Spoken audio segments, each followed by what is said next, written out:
Hello everyone, स्वागत है आप सभी का द नॉलेज क्लासरूम के यूट्यूब चैनल पर। आज के इस वीडियो में हम बात करने वाले हैं औरंगजेब के बारे में। हम अपनी पिछली वीडियो के अंदर भी औरंगजेब के बारे में पढ़ा था और आज के इस वीडियो में जो औरंगजेब के बारे में है हम उसको आगे और जानने की कोशिश करेंगे। तो चलिए दोस्तों शुरू करते हैं। मैं हूं राजेश कुमार और आप देख रहे हो द नॉलेज क्लासरूम का यूट्यूब चैनल। और दोस्तों, यदि आपने अभी तक हमारे इस चैनल को सब्सक्राइब नहीं किया तो प्लीज आप इसको सब्सक्राइब कर ले। और यदि आपने हमारी पिछली वीडियो को भी नहीं देखा तो वो भी आप आवश्यक देखें। तो हम आज बात करेंगे 1664 में।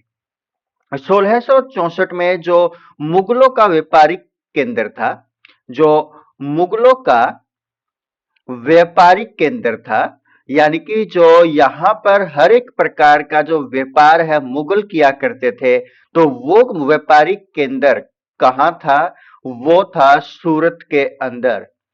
सूरत मुगलों का व्यापारिक केंद्र था। और इसमें क्या होता है, जो सूरत की पहली लूट होती है, सूरत की लूट, सूरत की लूट के बारे में हम जानेंगे जो कि पहली बार की गई थी। और किसके द्वारा की गई थी? जो सूरत की लूट थी पहली बार 1664 में, तो ये की गई थी शिवाजी के द्वारा।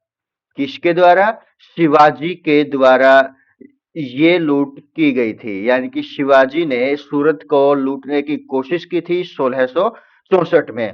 तो यहां पर जो औरंगजेब था, औरंगजेब ने औरंगजेब ने क्या कर दिया? शिवाजी को औरंगजेब ने मजबूर कर दिया। मजबूर किया किसको? यहां पर शिवाजी को। किसके लिए? संधि करने के लिए। यानी कि संधि करनी ही पड़ी यहां पर शिवाजी को। और औरंगजेब का एक सेनापति था, औरंगजेब का सेनापति था, जिसका नाम क्या था? जयसिंह था। जयसिंह। जो ये जयसिंह था ये शासक था कहां का? जयपुर का।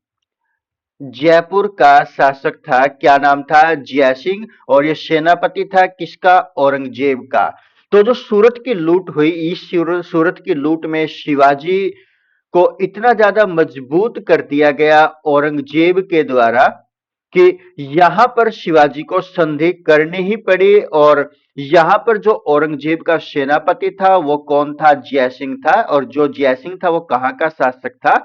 जयपुर का शासक था। और जयसिंह के बीच में जो जयसिंह है वह जो शिवाजी है, शिवाजी के बीच में, शिवाजी के बीच संधि हुई। और ये संधि कौन सी हुई? किस नाम से इस संधि को जाना जाता है? इस संधि को जाता है पुरंदर की संधि। पुरंदर की संधि जो कब की गई थी? जो पुरंदर की संधि थी ये की गई थी 1665 के अंदर। लगभग 22 जून 1665 को पुरंदर की संधि जयसिंह और शिवाजी के बीच में की गई थी। जो जयसिंह थे ये किसके सेनापति थे? औरंगजेब के सेनापति थे। अब इस संधि के अंदर क्या हुआ कि जो शिवाजी था, शिवाजी ने क्या किया? 23 किले, जो 23 किले थे वो किसको दे दिए? वो मुगलों को, यानी कि औरंगजेब को सौंप दिए। मुगलों को दे दिए। कितने किले? 23 किले। किसको दे दिए? जयसिंह को। अर्थात यहां पर मुगलों को उसने कितने किले दे दिए? 23 किले दे दिए। और इस संधि के दौरान क्या होता है कि जब आगे चल करके 1666 में, 1666 के दौरान क्या होता है? 1666 में जो शिवाजी है, शिवाजी को कैद कर लिया जाता है। शिवाजी को शिवाजी को कैद कर लिया जाता है। किसके द्वारा? औरंगजेब के द्वारा। औरंगजेब के द्वारा कैद कर लिया जाता है 1666 में। अब जो शिवाजी को कैद किया जाता है वो कहां पर किया जाता है? जयपुर महल के अंदर। जब उसको बुलाया जाता है शिवाजी को जयपुर महल, जो यहाँ पर आगरा के अंदर, इसको क्या किया जाता है, बंदी बनाया जाता है। शिवाजी को कैद किया कहां पर, जयपुर महल के अंदर, और इसको यहाँ पर बंदी बनाया जाता है। यहाँ पर जो शिवाजी था और जो शिवाजी व उसका जो पुत्र था, शिवाजी का जो पुत्र था संभाजी, संभाजी ये क्या करते हैं, दोनों अपने आप को बचा करके टोकरों के अंदर छिपा करके अपने आप को यहां से बचा करके निकल जाते हैं। छिपा करके अपने आप को यहाँ पर टोकरों के अंदर अपने आप को यहाँ पर बचाने की कोशिश ये करते हैं और ये भाग जाते हैं यहाँ पर। उसके बाद सूरत की दूसरी लूट, जो सूरत की दूसरी लूट है वो कब की जाती है, 1670 में। 1670 में क्या होता है, जो सूरत है, सूरत की दूसरी लूट, यानी कि जो दूसरी लूट है सूरत की, वो कब होती है, 1670 के अंदर सूरत की दूसरी लूट होती है। 1670 में जो शिवाजी है, ये लूट किसके द्वारा की जाती है, शिवाजी द्वारा, शिवाजी द्वारा ये लूट की जाती है। और शिवाजी की जो मृत्यु होती है वो कब होती है, 1680 में शिवाजी की मृत्यु हो जाती है। और 1670 के अंदर ही क्या होता है, तिलपत, तिलपत की लड़ाई, तिलपत की लड़ाई होती है। किस किस के बीच में होती है जो तिलपत की लड़ाई है 1670 में, औरंगजेब, औरंगजेब और जो दूसरे होते हैं वो कौन होते हैं, जाटों के बीच में ये तिलपत की लड़ाई 1670 में होती है। और जो यहाँ पर जो जाट नेता होता है, जो यहाँ पर जाटों के बीच में जो ये लड़ाई होती है, तो जो जाट नेतृत्व करता है, जो जाट नेता होता है, जिसका नाम क्या होता है, गोकुल। तो गोकुल की हत्या कर दी जाती है, गोकुल की हत्या यहाँ पर औरंगजेब के द्वारा कर दी जाती है, गोकुल की हत्या यहाँ पर हो जाती है। उसके बाद हम आगे बढ़ते हैं और चलते हैं 1681 में।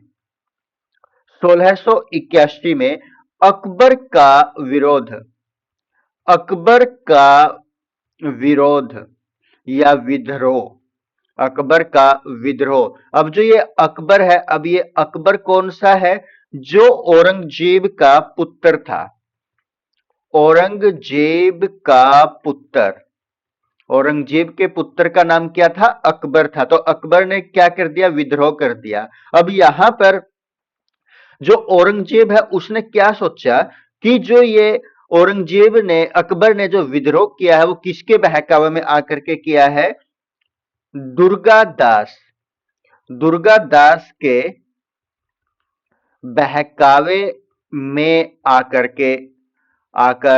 जो ये अकबर है औरंगजेब के खिलाफ विद्रोह कर देता है। और इसमें जो अकबर है वो यहां से बच निकलता है और दक्षिण भारत में, दक्षिण भारत में किसके पास, संभाजी है, संभाजी के पास शरण लेता है, संभाजी के पास चला जाता है और उसी के पास क्या करता है, ये शरण लेता है। यानी कि अकबर ने कब विद्रोह किया, 1681 में। अकबर कौन था, औरंगजेब का पुत्र था। अब जो अकबर है विद्रोह क्यों करता है, वो किसके बहकावे में आकर के, दुर्गादास के बहकावे में आकर के वो अपने पिता के खिलाफ विद्रोह कर देता है। और इसमें वो अपनी जान बचा करके दक्षिण भारत में, यानी कि अकबर अपनी जान बचा करके दक्षिण भारत में चला जाता है, भाग जाता है। और किसके पास जाता है, संभाजी के पास जाता है। संभाजी कौन थे, शिवाजी के पुत्र थे, संभाजी कौन थे, शिवाजी के पुत्र थे। और इसके पास जाकर के यहां पर वो क्या करता है, शरण लेता है। अब 1682 के अंदर, 1681 में तो अकबर का विद्रोह हुआ, 1682 में जो औरंगजेब है, औरंगजेब है वो क्या करता है, औरंगजेब का अभियान होता है एक, औरंगजेब का कौन सा अभियान, दक्षिण भारत का अभियान, दक्षिण भारत का अभियान कब होता है? 1682 के अंदर होता है। और इसका जो वजीर होता है औरंगजेब का, जो वजीर है उसका क्या नाम है? अशद खान। ये उसका सेनापति भी है। सेनापति क्या नाम है उसका? अशद खान। कितने सालों तक इसके पास काम करता रहा? लगभग 34 सालों तक इसके पास, औरंगजेब के पास वो रहा। उसके बाद 1686 में, 1686 के अंदर जो औरंगजेब है, औरंगजेब ने किसको जीत लिया? बीजापुर को जीता। बीजापुर को जीता किसने? औरंगजेब ने। कब? 1686 में। 1687 में किसको जीता? इसने गोलकुंडा, गोलकुंडा को जीता। किसने जीते हैं ये? औरंगजेब ने ये जीते हैं। औरंगजेब ने ये जीते हैं। औरंगजेब ने बीजापुर को कब जीता? 1686 में। इंपॉर्टेंट है ये। और 1687 में गोलकुंडा को औरंगजेब द्वारा अपने में मिला लिया जाता है, अपने में शामिल कर लिया जाता है। अब उसके पास जो यहां पर औरंगजेब था, मुगलों के पास जो सबसे ज्यादा प्रांत विस्तार है वो हो जाता है। मुगलों के पास, मुगलों के पास सबसे ज्यादा विस्तार, सबसे ज्यादा प्रांत का विस्तार हो जाता है। पहले उसके पास कितने थे? 19 थे। अब दो और ये जीत लेते हैं, बीजापुर और गोलकुंडा को, तो कितने हो जाते हैं? 21 हो जाते हैं। अब क्या हो जाता है? 1689, 1689 पर संभाजी, संभाजी पर आक्रमण कर देता है। क्योंकि इसका कौन सा अभियान चलने लगा? 1682 में उसने अपने यहां पर, औरंगजेब ने दक्षिण भारत अभियान चलवाया था, तो उसी पर वो 1689 में वो किस पर आक्रमण कर देता है? संभाजी पर आक्रमण कर देता है। संभाजी कौन था? शिवाजी का पुत्र था। शिवाजी का पुत्र था, जो ये यहां पर सूरत के जो लूट थी, पहली पुरंदर की संधि उस हुई थी, जिसमें शिवाजी और यहाँ पर संभाजी टोकरों के अंदर छिप करके अपनी जान को बचाते हैं। तो वो 1689 में औरंगजेब संभाजी पर आक्रमण कर देता है। और इसकी पत्नी थी, संभाजी की जो वाइफ थी, जिसका नाम क्या था? उसका नाम था येसुबाई। येसुबाई शिवाजी के जो पुत्र था, उसकी पुत्र की पत्नी, यानी कि संभाजी की पत्नी का नाम क्या था? येसुबाई था। अब ये यहाँ पर क्या कर देते हैं? संभाजी की हत्या कर देते हैं। संभाजी की यहाँ पर शिवा जो औरंगजेब है उसके द्वारा हत्या कर दी। और इसका जो पुत्र था, संभाजी का जो पुत्र था, जिसका नाम क्या था? शाहू था, उसको क्या कर लिया? कैद कर लिया। उसके पुत्र संभाजी के पुत्र को, जिसका नाम शाहू था, यानी कि शिवाजी का जो पोता था, उसको यहाँ पर क्या कर लिया जाता है? कैद कर लिया जाता है। किसने? औरंगजेब ये काम करने लग रहा है। उसके बाद जो यहाँ पर औरंगजेब के ऊपर जो पुस्तक है, उसका नाम क्या है? आलमगीरनामा। आलमगीरनामा इसके ऊपर आधारित पुस्तक है। और ये इसमें किसका वर्णन है? इसमें वर्णन है औरंगजेब का वर्णन। इस पुस्तक के अंदर किसका वर्णन है? औरंगजेब का वर्णन इस पुस्तक के अंदर, आलमगीरनामा के अंदर किया गया है। इसके जो लेखक है वो कौन है? आलमगीरनामा के जो लेखक है, जिसके अंदर औरंगजेब का वर्णन किया गया है, इसके जो लेखक है उसका नाम क्या है? कासिम शिरजी। कासिम शिरजी के द्वारा जो पुस्तक लिखी गई है, जिसका नाम क्या है? आलमगीरनामा है। आगे बढ़ते हैं। दक्षिण भारत के अभियान के दौरान उसकी जो मृत्यु होती है, जो दक्षिण भारत का अभियान होता है, इसी को क्या बोला जाता है? औरंगजेब की कबरगाह। कबरगाह, इसी को बोला जाता है। इसी अभियान को, इसी मिशन को जो दक्षिण भारत का अभियान उसने चलाया था, तो इसमें उसकी मृत्यु हो जाती है। औरंगजेब की मृत्यु कब होती है? 20 फरवरी 20 फरवरी 1707 में औरंगजेब की मृत्यु हो जाती है। और ये कहां पर होती है इसकी मृत्यु? अहमदनगर अहमदनगर के अंदर इसकी मृत्यु होती है। अहमदनगर कहां पर पड़ता है? महाराष्ट्र के अंदर यह पड़ता है। वहां पर औरंगजेब की मृत्यु 20 फरवरी 1707 में हुई थी।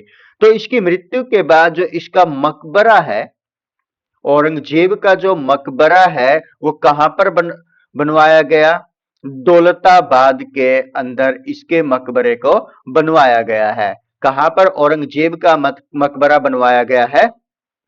दौलताबाद के अंदर बनवाया गया है। दोस्तों, यदि आपने हमारी इस वीडियो को देखा है तो आपके लिए एक प्रश्न है ये, जिसका उत्तर आप कमेंट करके बताएंगे कि जो पुरंदर की संधि है, पुरंदर की संधि कब हुई थी? कब हुई? पुरंदर की संधि कब हुई?